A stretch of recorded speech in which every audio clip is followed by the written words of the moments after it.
Hello, so today I'm going to show you a basic bread recipe from the 4-H Cooking 301 series. In light of the COVID-19 virus and all of the kind of the rush to the grocery stores that we're experiencing, we've had people contact the extension office asking how to make bread because there's some days they can't find bread on the shelf. We also have a Wildcat Chefs 4-H Cooking Club that they meet every month. They do different recipes every month. Right now they're not able to meet because schools are closed and so many different things are shutting down. So we also want to be able to share with our 4-H members at home how to do some of our 4-H projects and to keep those going, be thinking about the summer coming and the fair. And so again, 4-H Cooking 101 is what I'm doing the basic bread recipe from.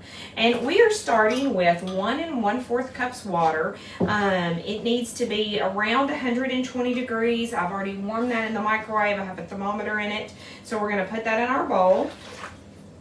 And to that, we are going to add a packet of yeast. You can they're usually, they come in packs of 3. You can find those at about any grocery store. And it just has to dissolve in the water for about 1 to 2 minutes. And with that, we are going to do a tablespoon of sugar. Kind of helps feed the yeast. You never want to measure over the top of your mixing bowl. So I've got a trash can here. I don't know that you can see that in the video, but we're going to put a tablespoon of sugar. That's just table sugar. This is just an easy container for me to pour from. We're going to stir that in with our yeast. And again, it's 1 1/4 cups water. Yeast should still be pretty available. Sugar is very available. Again, you can warm that water and use a thermometer to check its temperature. It took about a minute in the microwave. We're going to let that sit about 2 minutes while I add the rest of our ingredients. So very simple bread recipe, basic ingredients that hopefully most everyone has at home. I will say we've got 15 4-H clubs and none of them are meeting right now. The extension office is closed until May 11th to the public. We are in the office in the mornings, answering the phones, answering emails, checking Facebook, trying to be as responsive as we can to our clientele requests. We just can't have public in the office right now. So the Simpson County Extension Office has a box at the back door. We can leave things you need. You can leave us items, and when we come in, we can take care of those. Again, we just don't have our clientele in the office right now. For those of you that measured with me at Lincoln Elementary, I've been doing measuring labs for all the 4th and 5th graders. Now that you're home for what is hopefully just a few more weeks, and then we have spring break, now is a great time to practice your measuring that we've talked about and to practice measuring in the kitchen. And so we're going to continue with our basic bread recipe. So again, we have 1 1/4 cup warm water. We did a package of yeast in there, and I did a tablespoon of sugar, and we've got that all stirred up and it's basically dissolved. We are now going to add a teaspoon of salt.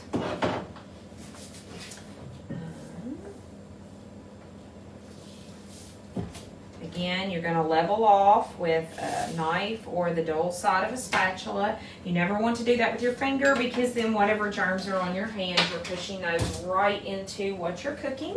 And then we're going to add a tablespoon of oil. Put that in there. And we'll get that stirred up. And then the last thing that we have to add is flour. And because this has yeast in it and because this has salt in it, that will allow it to rise. So we are going to use all-purpose flour, and we are going to do 3 cups of that. Again, my measuring cup is clean. I'm gonna level that off with the spatula. Great activity for kids that are home and you want to practice measuring and you also want to help cook. So we're going to do 3 cups, again, of all-purpose flour. Doesn't matter the brand for any of this. You can use any brands.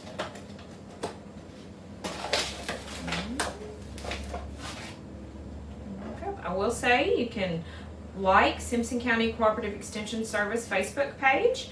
We will be making posts every day of activities you can do at home, recipes, something for all ages. You know, given these kind of unique times that we're in, I am going to go ahead and get a little more flour in my cup, so I've got it to flour my surface because we are going to need our bread dough. All right. Let's get that mixed in, and now we're going to start to have the dough form.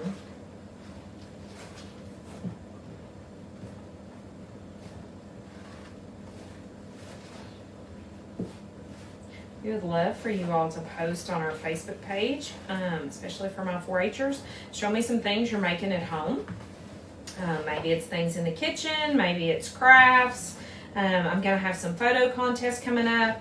I know we have one posted from the Kentucky 4-H where they are doing a photo contest of photos of your dog for those of you that have dogs at home. So that should be fun. It's kind of dry, but once we start kneading it, it'll work together. I do also want to say before I put my hands in here and I put it out on the cutting board, and it's going to be a little bit sticky.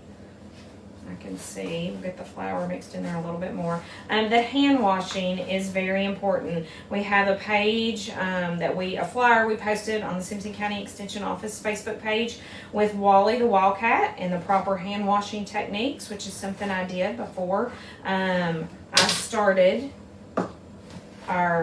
started making the bread today, is that I wash my hands for 20 seconds.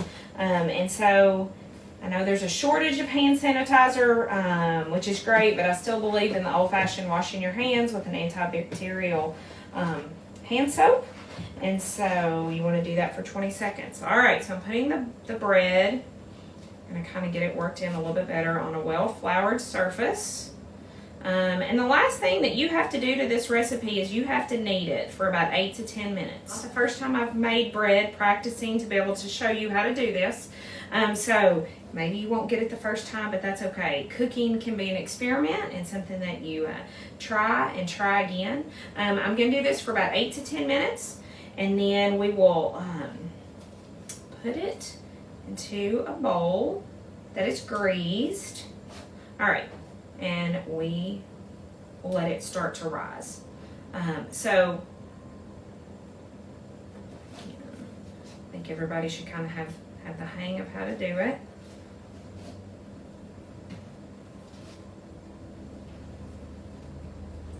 All right, so again, I'm going to do this for 8 to 10 minutes, and I'm going to go ahead and show you all the next step, and then I'll come back and I'll finish kneading it. I've got a little bit of dough there on my hands. So the way, what we're going to do, we're going to get a bowl, and we're going to spray this with cooking spray. And once we've kneaded the bread dough for about 8 to 10 minutes, we're going to put it in the bowl. We're going to spray it with cooking spray. And we're going to let it rise till it's double in its size, I would say about an hour. And then we will come back and we will see what it looks like.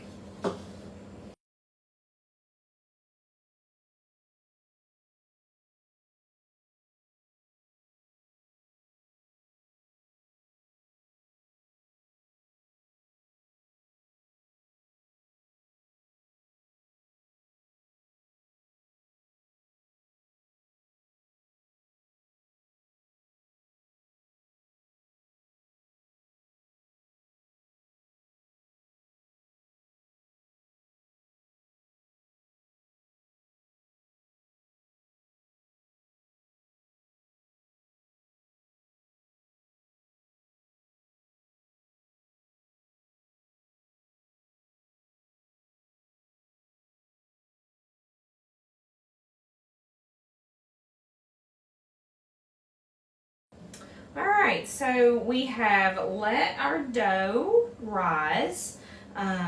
So we made the bread, the batter, the dough, and then we put it in a bowl and we let it rise till it was double in its size. We punched that down to get the air out, and then we shaped it into a loaf, and we have it in our bread pan. And it's been sitting in the bread pan about an hour. Again, it's supposed to rise till it's kind of double in its size. And so this is ready to go in the oven. It's going to bake for around 30 minutes on 400 degrees. It's going to depend on your oven. You can see we've got a few different loaves that we've been practicing this recipe for a couple days before we went online with it, and everybody's bread's going to turn out a little different. There's a reason that we're not posting my first take at this. Okay, it was a little sticky mess, but I believe this is it. It tastes great. I didn't knead it enough, so it didn't rise quite as much. This is some that was made last night. It's beautiful. All right, it is perfectly risen. It tastes great. And then we have a third loaf that we baked at the extension office. Again, they all look a little bit different. They all taste the same. It's the same recipe. They all taste great. And again, this is what it's going to look like when it goes into your oven. And then these are just some of the samples. Again, all the same bread recipe. They taste great. So if you give this a try, we would love to see you post the pictures of the bread that you make at home with your family. Great way to make bread and an expensive way to make bread, especially if you can't find it in the grocery store right now. We're going to be doing a series of posts over the next several weeks while the extension office is closed to the public, and we will do one of ours on how to make butter. I'll have a video on that. We have a 4-H club, Clover Cats. They make butter every year with their 4-H members after school at Lincoln Elementary, and so I may have one of them show you how to make butter. So anyway, here's a great, easy way. We'll get the recipe posted from some of our 4-H curriculum that our Wildcat Chefs members use so they can bake bread from home even though they're not able to have their 4-H club meetings right now.